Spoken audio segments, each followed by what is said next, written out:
سوار بشین هلش بدین چرخ ستاره پنچره. سوار بشین امپراتوری پارس رو سوار بشین هلش بدین چرخ ستاره پنچره.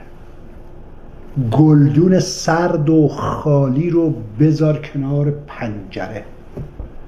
شاید که از بوی بهار صدا بیاد تو حنجره. داد بزنیم یکی بشین. خونه بهار کدوم بره؟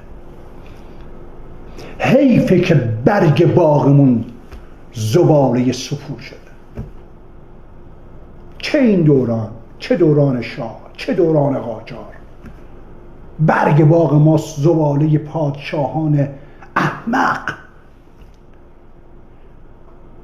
بی سواد، نادان، مهره، جاسوس. حیفه که برگ باغمون زباله سپور شده. مسافر امیدمون رفته از اینجا دور شده.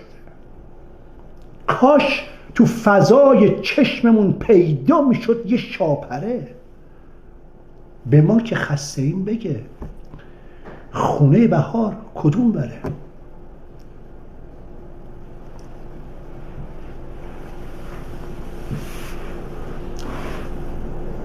کنار تونگ ماهیا گربه رو نازش میکنن.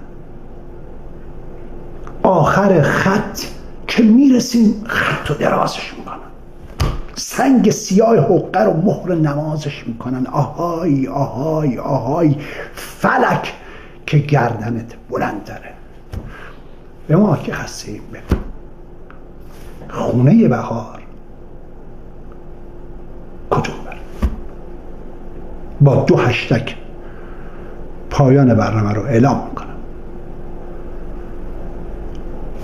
هشتگ طلوع امپراتور، هشتگ طلوع امپراتوری پارس.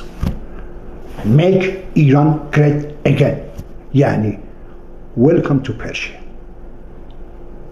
بدرود.